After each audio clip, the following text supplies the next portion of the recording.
you have any questions, ask us. If you have any geology questions, ask Les. Les Tyrala, he's a registered geologist. He knows everything about geology. In fact, every time Les does a presentation here, I learn a little more about geology.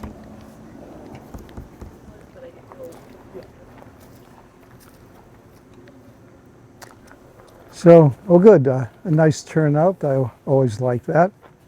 Um, as Al said, I've been a geologist pretty much my whole career, and I did my undergraduate studies at the College of Mines in Tucson. People don't realize it, but we have College of Mines still in this country, and there are 6 of them. And I tried to get into the Colorado School of Mines, but they didn't accept me. But Arizona accepted me. So, and then I got a master's at the University of Houston. So my whole career has been geology, and my specialty is minerals exploration. So I get to rent helicopters and float planes when I'm working in Canada. It's been a lot of fun. So I created this poster display for Harvard, Harvard Museum of Natural History. They have an annual I Heart Science event for families, as the name implies. And they say, well, we know you. We'd like you to do a presentation, and something local would be nice. And they said, well, how about the Blue Hill volcano, 8 miles from Harvard? And they said, that's local. We like that. So, and that's what's under here. Actually, it says Harvard, but this is my own poster. In fact, I have it copyrighted. You really have to copyright everything. It's just awful out there. Anyway, so what I'm showing here is the history of the volcano here. And I'll pass around a specimen or two to go with it. So let's see. The underlying rock here, and I put a date and a name on everything. And this is called the Mattapan Volcanics. And if you look at it, you see these very thin striations. This is probably an ash fall. That's why it's so thinly bedded. And through geologic time, that's called lithification. The ash gets compressed and lithified. So this is what's under here. Now the volcano itself, that's frame 1. So the snow scale on this, you can call this 10 miles and 5 miles deep.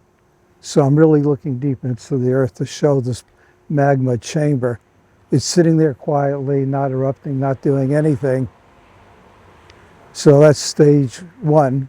And QG is Quincy Granite, MV Mattapan Volcanics. And it's an ancient flow. This is more than 500 million years, so we're really talking about old rocks. And the Quincy Granite has been accurately age dated to 440 million years. And if you wonder how do these measurements occur, there's a real science to it. There's one particular mineral called strontium, no, zircon, sorry, zircon. It's a very durable, basically indestructible crystal. And like most rocks, there's a parts per billion uranium in it, U-238. And by looking at the degradation of the uranium to lead 5,6, the daughter product, that balance between the uranium and the lead indicates the age, and the half-life is 2 billion years, so we can look really deep just analyzing that crystal. And in fact, that's how they've dated the approximate age of the Earth, because they've been dating meteorites. So that's pristine material that's entered our atmosphere, and therefore it hasn't been subject to the normal dynamic process of erosion through time. So here's a piece of the, let me just step over here. So now frame 2 we do have eruption. And again, the scale's not really too important. So we have this blob of granite moving upward, basically because of density difference compared to the local rock. It's lighter and it's hot, so it wants to move upward. And it moves up and eventually, in this case, is broken through the Mattapan volcanics and is starting to erupt here, forming the quartz porphyry, which is a type of rhyolite, which is an extrusive rock. So here's a piece of this. If you walk the Blue Hills, you'll see this everywhere, dark with little flecks of crystals in it. So I'll pass this around. Now the Quarry people didn't want the rhyolite. It wasn't an attractive stone. Everybody see this sample? Yeah, good.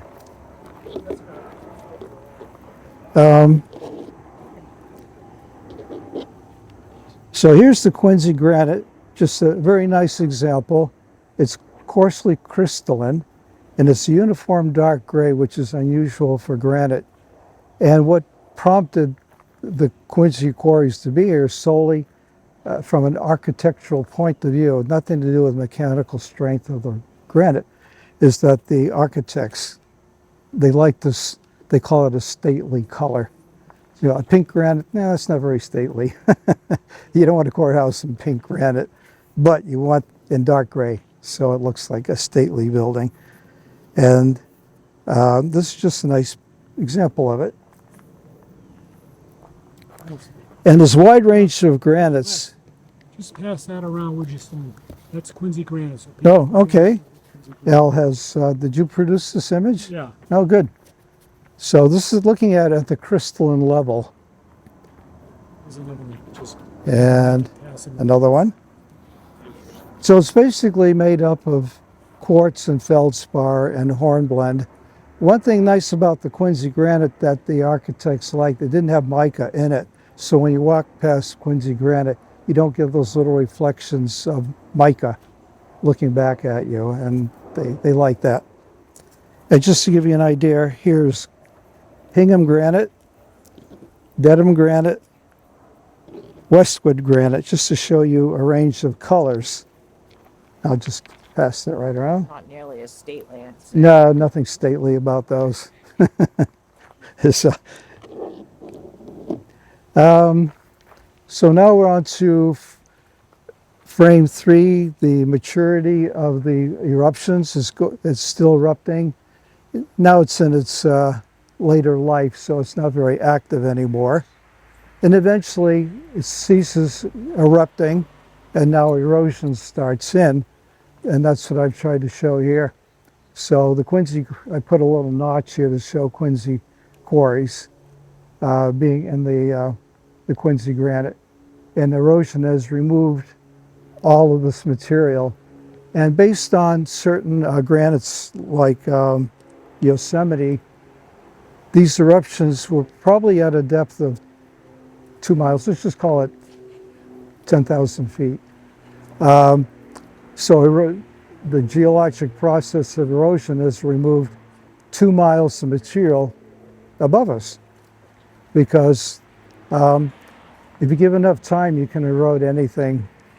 And if you're doing it for hundreds of millions of years, plus glaciation, that's all removing material. Let's see, I wanted to show you something. This is not here, but I wanted to point out a glacial feature, because we were glaciated, and that's really an important component of the local geology. So I think, Al, you have an image that shows glaciation on a rock? And I have one, a little piece here. Styration. So it's,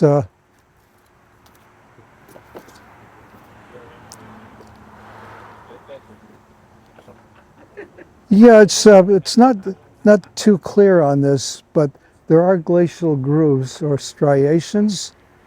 And if you know what you're looking for, you'll see it all over the place in all the rocks here, pretty much the whole of New England. Now this little piece is the Cambridge argillite, which is a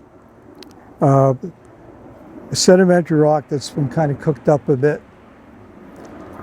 And I'll pass it around to it's the smallest piece of rock that I have found where you can actually see the grooving due to glacial activity. So the little two lines of dots here that are parallel, that's where either this piece was either in the glacier and scraping on the surface, or on the surface in the glacier with its rocks, and it scratched right across it.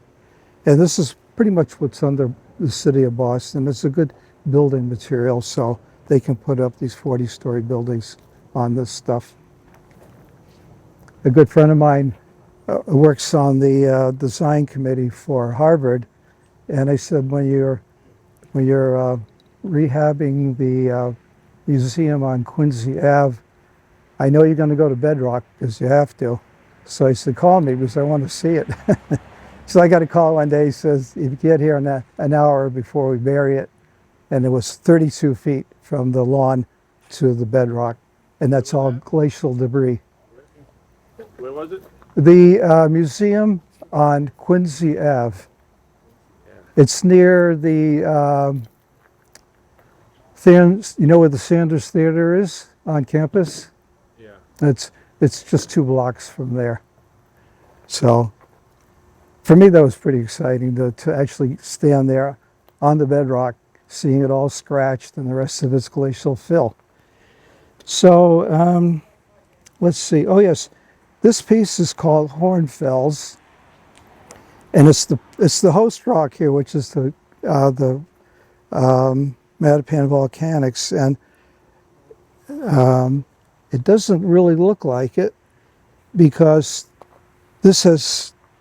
if we take this and cook it up with intense heat, in other words, the volcano, it alters it to a hornfels. And what's important here is that the native peoples realized that this was good hard material, and therefore you can make tools out of it. You think the granite is hard enough, but it doesn't break nicely. So they were clever enough to make their tools out of this material called hornfells. And again, it's just the host rock being intensely heated and altered by that heat, which made it very hard. So it's like ash? Like Well, that's true. This piece happens to be ash, but it also could be the lava flow itself. Where did the ash come from? Was there already an eruption somewhere? Well, my frame here, that's why I put a lot of dotted lines on it, because your guess is as good as mine where this was millions of years ago. And that's where the ash came from these eruptions here. So it was not only spewing lava, it was also spewing ash, which is a very common feature of eruptions. What I put here at the bottom, and some of you who live in the area long enough would remember the April Fool's prank on television. You remember it, okay. Well, I purposely put this here. Apparently, you remember it too? No, oh. I've been told by people who lived in this area that it was on at the end of the 10 o'clock p.m. News, and it was April Fool's joke. Well, he showed images of a volcano erupting, just stock footage, who knows where it came from, and he displayed it. And he said, the Blue Hills is erupting. And state police got a whole wealth of calls on that matter. And people were gathering their pets to head for the hills, basically. And then he said at the very end, he held up a placard that says April Fool's Day. Well, he was promptly fired the next morning for that fine example of gross ignorance. So, but that's what I have here. You can look at this later. And I have here 2 examples of the Quincy granite. This is the outcrop, everything right here. And here's how it's been worked as dimensional stone. And maybe, the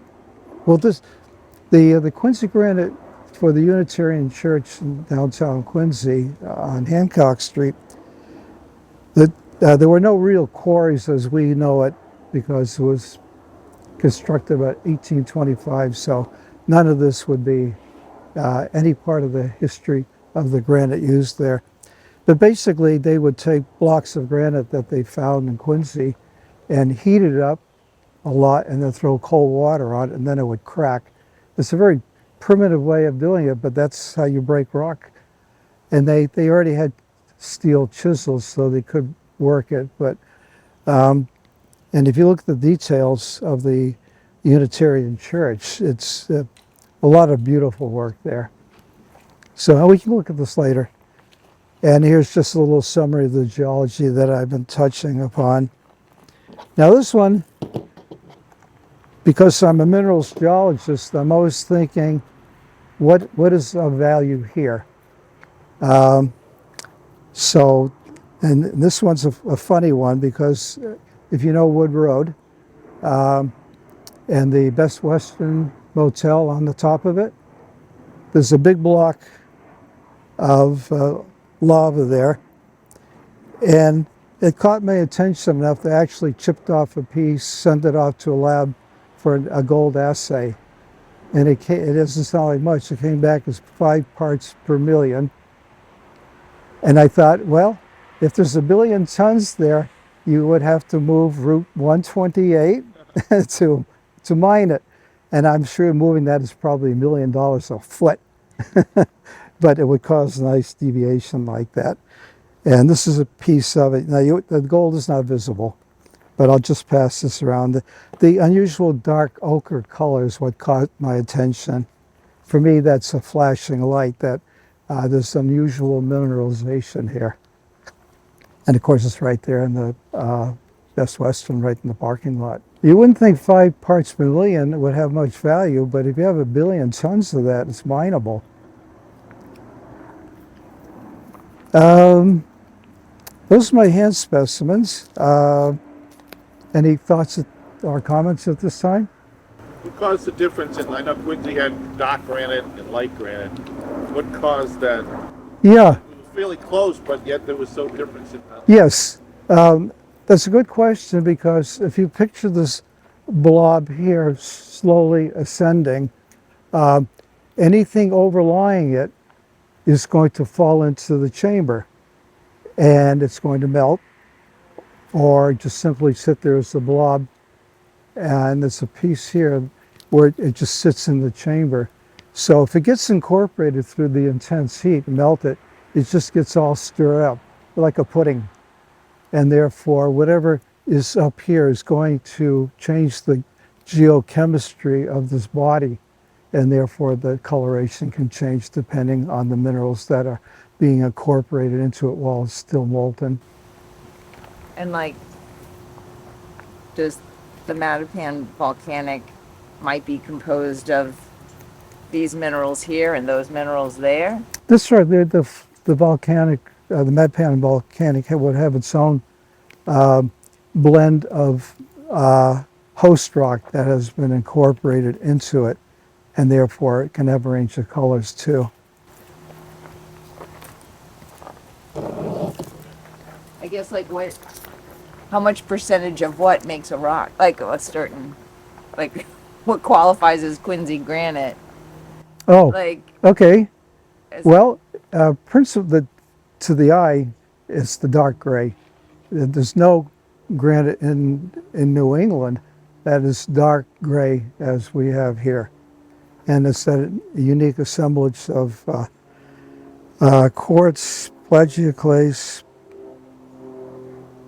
hornblende, pyroxene that created the dark color. And it just came together in this particular volcano. Now the Hingham granite is an older body and well, it's not a very appealing color, so it was never really quarried, except on the Plymouth quarries on Route 53. If you've gone there for rock or something like that, they sell. Weymouth granite was much lighter too. That was a very specific granite.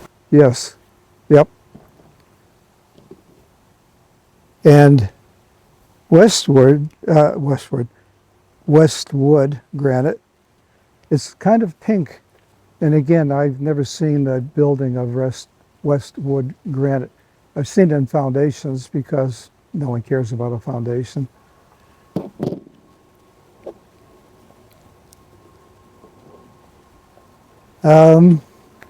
Let's see what I want to show you here.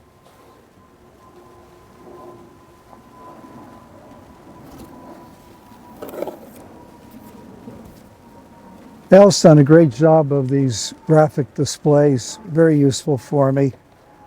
So again, building on this, we have this blob in the host rock, the country rock, and through geological time, again, it's moving upward because it's hot and lighter density than the host rock, and then it becomes an interruption, and then erosion exposes again. If you've ever been to Yosemite, El Capitan is a beautiful example of such deep erosion that they're into the magma chamber at the very bottom of way down here, which is unusual.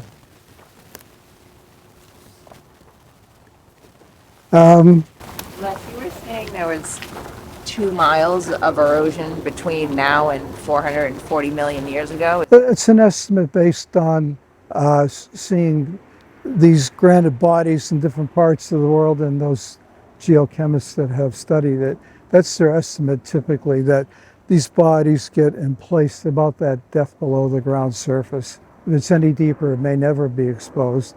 Or if it's any shallower, again, it may not be represented because it'll be eroded away. So I'm just throwing out a number of about 10,000 feet of erosion to get to right here. And sorry, what does the QP stand for? Quincy porphyry. It's an old name, but if you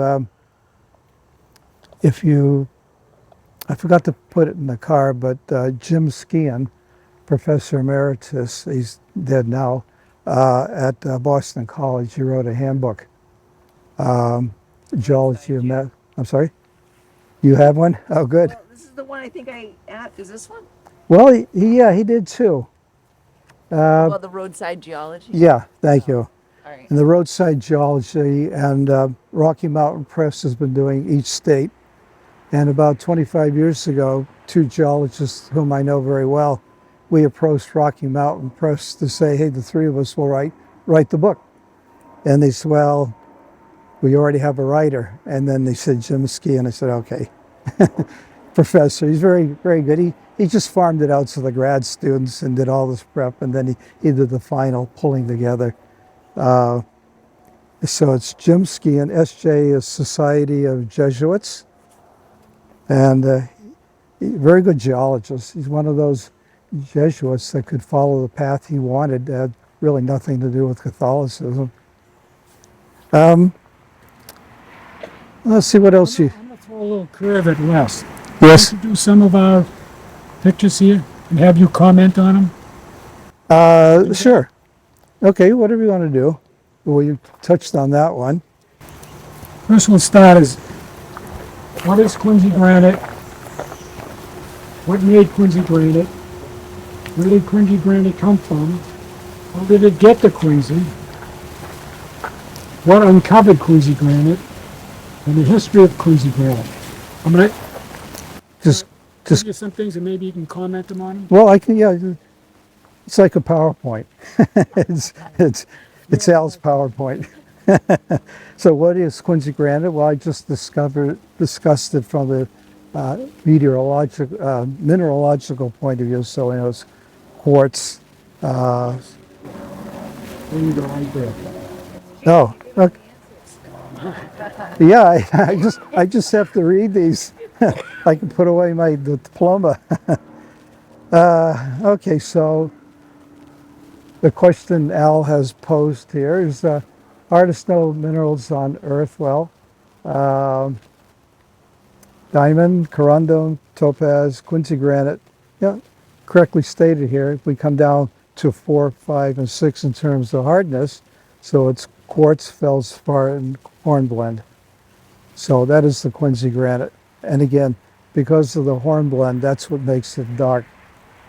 Again, that's what made Quincy granite so valuable. It was really the hardest granite because it had no mica in it. When Yes, that's granite true. doesn't have any mica. Yeah, but it's still a good building stone. For example, I do a walk at Harvard University showing the different rocks that were used to build the campus. And there's some of the post pillars along Oxford Street. It's filled with mica, and it just little flashes as you walk past it. It's good enough to build on, but it doesn't polish well because it disintegrates.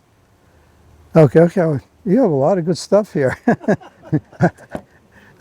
So what is Quincy granite? And he's broken it up by percentage.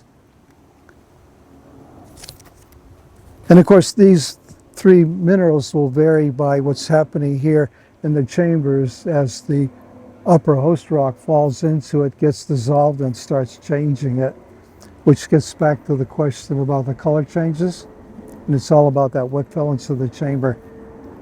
So So now Les is going to tell you about where Quincy granite is on this. this is a complex one.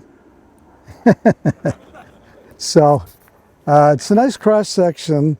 We're looking at this at a global scale, tens of miles. So what do we have here? So this eruption has occurred in, it says sandstone. Okay, so sedimentary host rock here, and they're showing layering. And on the other side, they're showing carbonates, limestone, and marble. And again, it's layered. And it's pushing those overlying younger material upward. So, and the way I described it here is it's incorporating it, but it also is pushing upward. So then we have these molten bodies here in red, and different labels because of the change in composition. So granite, gabbro, diorite, these are all forms of igneous rocks. And again, it's all about the chemistry, or specifically the geochemistry. And then this ties into your question a moment ago about this piece here, the Mattapan volcanics. So it's erupting material that becomes pumice and tuff. And that's what we're looking at right here in the host rock for the Quincy granite. Okay. Next, what forced Quincy granite up? Pressure. Yeah, it's just pretty much this image here. Again, the body has been pushing upward, and in this case, it's distorted the flanks. It's also dissolving it, but also it's pushing upward in it. And marble is shown here because that was the host rock in this particular case. Actually, marble is due to the chemistry of limestone. A very pure, clean limestone, when it's heated, it gets distorted and forms what's called a sucrose texture, like sugar. And so if you look at a piece of marble, it just looks, you can see all little reflections. And I read that Leonardo, where he went to the Carrara in Italy, the Carrara marbles there, it's the most perfect marble. He was, I can't quote it, but he said that it was his job as a sculptor to take that block of perfect marble and liberate the statue that is in it. Something to that effect. I think it's great. It's a brilliant way of stating it. He's just a humble servant of the earth, liberating the, I like that. So is there marble usually wherever there's ocean hitting?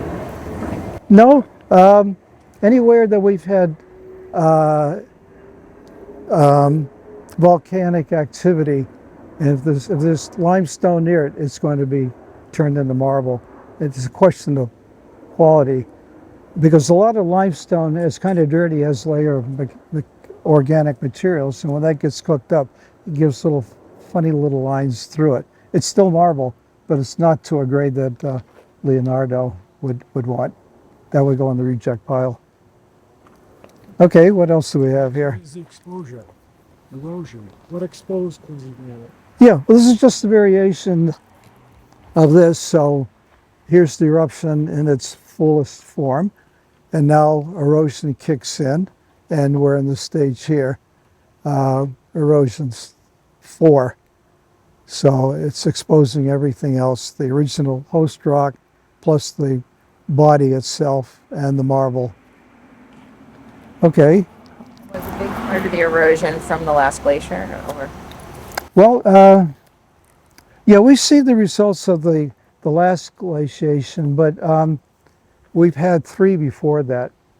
They're hard to differentiate here, but out in the Midwest, glaciologists have actually differentiated different glacial periods. And there's a cyclical nature to it. It's not well understood why we're getting glaciations every X thousands of years. I think it's on the range of 120,000. But it's tied into what's happening in our solar system. So we're talking about something at a huge scale. Anything else? Well, continental drift. Oh yeah, this is a good one. I like to talk about plate tectonics, continental drift, and we had the supercontinent called Pangaea, and it had come together from an older fracturing of the tectonic plates. And the separation occurred about 200 million years ago. So this frame shows that the vast planet of body of Pangaea, and that as the tectonic plates fracture it, we now have Laurentia and Gondwanaland, and that's the separation occurring. And then through geological time, now we're at 100 million years, and now we start seeing our continents. And in the final frame here, 50 million years ago, things really haven't changed. We have that. I'll pass that around. That's a good one, Al. The interesting thing about that is we've got the same type of granite that's at the tip of Africa when the continents shifted due to plate tectonics. That's not really accurate. I'll give you a better example. Well, yeah, comment on it. Trilobites. And if any of you know a little about sciences, you've heard about trilobites. They're really the first creature on the planet. We went through a long period. It was called geologists call it the long quietude of 1 billion years, when all there was cyanobacteria. Tens of millions of years, nothing happened. It's a huge mystery in the history of the Earth why nothing happened. In about 550 million years ago, the first really viable creature was a trilobite.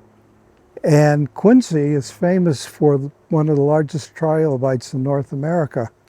And there are examples at the Harvard Museum and also at the Western Observatory, where Jim Skeon had his office. And what's interesting about that, the trilobites was so successful that those that study paleontology have recognized more than 500 species globally, which from a dating point of view is brilliant, because now you can match this creature here 100 miles to this creature and say, well, they're not first cousins. And then you go look at another location, these are first cousins. In fact, they're brother, sister. So the trilobites tell us a lot. And now we come back to Al's comment. If I was going to use an example of what's showing the plate boundaries between North America and Africa, it's Morocco.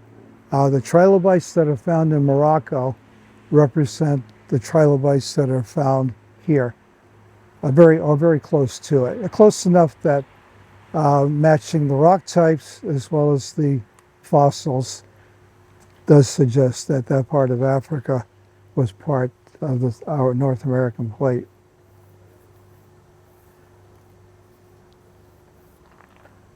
Anything else we can look at? See how it see. Oh, okay. This is another good one. You really did your homework. This is the first time I've seen the whole group as an ensemble, so you don't even need me. Oh yeah. Well, I bring the specimens. So sea floor spreading. This is the magic word for plate tectonics. And this image just shows a very nice North America, South America, Africa, and Europe. So everyone for hundreds of years say, well, Africa and South America fit together very nicely, but no one except a climatologist about 100 years ago took a bold statement, and he was basically ignored by the geologists because he says, well, meteorologists can't tell us what's going on. So he made the postulation that Africa and South America one contiguous body, just by looking at a map, nothing more. People have been doing that at least the last 100 years when accurate maps have been published.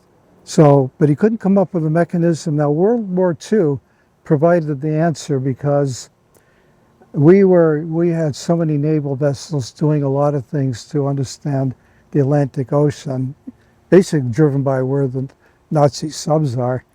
And in their reconnaissance of different remote sensings, what they put all the information together and realized that, and I'll pass this around because this is really important about sea-floor flooding, that in the center of the ocean, the Atlantic, there's a spreading center. So and it's still spreading. The rate of the North American plate moving west toward the Pacific Ocean is about equal to a fingernail growth. So it's say 2 centimeters, maybe an inch a year, and it's still active. And the other side, the African plate and North American plate's moving away. So that's the spreading center. And if you've ever made a visit to Iceland, it's one of the few places in the world, maybe the only one, you can actually stand on a valley, and on this side you're on the North American plate, and 20 feet away you're on the African plate and European plate. And with today's sophisticated GPS, they can make these measurements in terms of a fraction of a centimeter. So, yeah, this is a good one to understand the world of plate tectonics. And if you ever go to Harvard Museum of Natural History, I'm there almost every Sunday, and I'd be happy to give you a more detailed tour. So I'm there almost every Sunday, except today. I traded yesterday to meet your need. So, okay. I touched on glaciation, and Al has this very nice figure here showing the Laurentide ice sheet and Quebec as the epicenter for glaciation moving into New England and a lot of other places too. It's been estimated by glaciologists at Harvard and Brown that the depth of ice here at the maximum was about 1,800 feet in the Boston area. And that's not going back very far, just in geologic terms. It's just almost like yesterday. It's about the final melting. People say the ice retreated. Well, the ice doesn't go backwards uphill. It's not retreating. It's simply melting in place. And they've done enough work that this estimate of about 1,800 feet is an accepted number here. And as we go to Cape Cod, now we're thinning right down to glacial debris.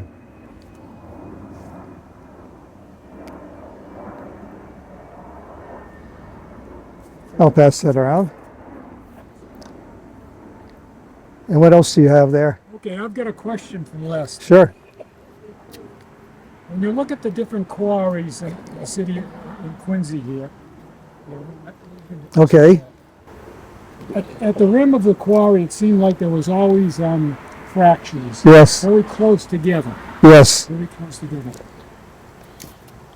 This is an actual picture of when they did the off ramp here. When they built that off ramp, when they were dumping all the big dig dirt up the quarry here, they actually created a new ramp. And you can see here the actual separations. Yes. But my question to Les is, and again, got a picture of the quarries here. Quarry. This is Hitchcock Quarry. You can see at the top of the quarry, there's all fractures, very, very close together. But the deeper it went, Yes. the seams got larger and larger. And that's what the quarry operators were looking for. Yeah. That's why the quarries kept going deeper and deeper here. Yes. Because they were looking for them large horizontal seams. You'd only have to drill one way to get that large block up. So my question to Les is, why the deeper they went, the seams got larger? Yeah, there's a good reason for it. And this image shows this beautifully. I mean, look at the scale ladders. These guys either went down in platforms being lowered into the quarry or a series of ladders. But they would always have ladders because you need a way to get out of a quarry hole. So now you might have to walk 200 feet up ladders. Now I had a summer job as a student at the University of Arizona, and I worked in a copper mine, one of the deepest mines in North America. It's down 3,400 feet mining copper, lead, zinc. And this phenomenon that you're talking about, and the upper reaches of the mines, once they started going underground, very fragmented. And as we got deeper and deeper, less fragmented. And it has to do with the unloading, because through geological time, these bodies are under a lot of internal stress because of shrinkage and just the dynamic forces of the earth. And as you unload it through erosion, the uppermost layer is going to be most fractured because it's the upper layer. And as we go deeper into it, it's going to be less fractured. So the quarrymen, to get the really big blocks, they had no choice. They had to go deeper. They couldn't go laterally. It's just more fracturing. And this is unusual. Can you tell me if this is one of the deepest stone quarries in North America? I don't know if it's the deepest. I don't think it was the deepest. No. You don't think it's deepest? I think Vermont is even deeper. I'm sorry? Vermont. Up in Vermont, Barry, Vermont. Okay. That's granite. I'm sorry, that's marble, isn't Rock it? of Ages. No, that's great. Is it? Okay. Okay, well, but do you think they went down 200 feet? That's really strong depth. Yeah. So what made again, maybe I missed it, why did the seams get larger and larger the deeper they went? Was it The upper rock is containing the rock itself, so it doesn't want to fracture. If you bury it deep enough, it doesn't want to fracture. And therefore, as erosion exposes it at the top, the pressure has now been given a path to move upward and outward. And it's a well-known phenomenon about going deeper. It means higher quality. This is a nice image. In fact, there's, what do you call this thing here, a stone boat? the grout bucket? Sorry? The grout bucket. Grout bucket. So they carry the rock that they don't want out, and then on the other way, they put the men in this thing, and they hang on, and you can show that. Al has a beautiful example here of a grout bucket, and the 4 chains that hold it up. The men who grab that now grab each other, and they're all bunched up in this grout bucket and go right in. Now OSHA would have a collective heart attack, and this is a great example of it. And they're on super strong cables, but it's just scary. I mean, if they said, I'll offer you $1,000 to go down in a grout bucket, I said, keep the money. I couldn't do it. I physically can't do that.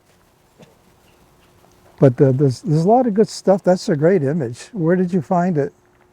I don't remember. I don't recall. Yeah, that's not important. But anyways, we got it. Yeah, no, that's a great one. That's actually Hitchcock's Quarry up in Quarry Street. Oh, really? Now, where would that be to? Well, that'd be right where the Elks is located. Okay, Hitchcock Quarry is right at the Elks. okay, The Elks was built right at the perimeter of the quarry. okay. Now, also, Avalon is built on top of another quarry. Do you know that one? I don't know the name of I that. th- Where Avalon Apartments is on Quarry Street, they filled in part of a, well, actually, the city of Boston filled it with refuse, and then they put a cap of clean material. So part of Avalon is actually on that. What's the deepest quarry in Quincy? What was the deepest? Swingles. Swindle? Yeah. And the depth, the final depth, 320. 320. It It's was even actually deeper than I close to thought. the- Yeah, so they were forced to go deeper to get quality material because they want to make they want big pieces of dimensional stone, and if it's fragmented at the top, you might have a good piece that big, and that's it. Go down 300 feet. Now we're talking about really big pieces of stone that can be creating very big dimensional pieces. Year, what year was this picture taken, do you think? Well, probably want to say 1928. And again, eventually that became Quincy landfill. Quincy, a lot of rubbish is in that quarry right now. From the big thing. No, that was strictly the city filling up with the municipal. Big dirt came up in this area here. Swingles, the Granite Railway Quarry. That was the big deal. Now, during the big dig, I was working for a large engineering company, headquarters in Boston. Most of you would know the name Stone and Webster Engineering. And they didn't have much work on that contract, but I did do some of the work there. Now, why did I want to say that? There was a reason. Oh, yes, the materials all that marine muck that they took out of there, they used quarry holes to fill it. And what concerned me when I heard that, because a lot of that's really contaminated material at Boston Harbor. So the environmental control on that was every truck. It was a statistical approach. Every truck that went out was sampled extensively, and 20 or 30 trucks are going every day. And if they see a pattern of contamination, which turned out to be very small, that was the control. Statistically, one truck, and I think they held about 14 tons of material. They're really big, and that was the control, that they're not disturbing material that not good for the environment and then dumping it in Quincy. So that didn't happen. They didn't use Quincy as a refuse. So that's pretty much covers it. I'm happy to talk about something right now or afterward. Can I, just a clarification on something you said earlier. Yeah, The church, you said that was the grant used for the church yes, was done before they had the quarrying tools. So yeah, that it was done with the hot and the cold water, and that's how they, in some tools, that they yes, formed the blocks for that church. yes, Okay, I just wanted yeah. to make sure I It was had it right. basically stuff that the glaciers pushed around and left. At Cape Cod is the same thing. The average depth of the bedrock on Cape Cod, according to the U.S. Geological Survey with a boring in Dennis, is about 120 feet to bedrock. And again, the bedrock can be found on the surface if you know what to look for, and that's because of the glacial activity bringing it up to the surface. So a lot of that stone was just It exposed. was just there on the ground surface, and they had no tools. So as they did, the Egyptians probably did, you heat it up, you make lots of fires for days and days, and then you throw cold water on it, and it cracks. And of course, it cracks the way it wants, so you don't get anything out of it the right shape. And then they start going at it with hammers and chisels to do the final shaping. Is it? Great. That's- Okay. Thank you for the presentation. No, you're welcome. And the rest of-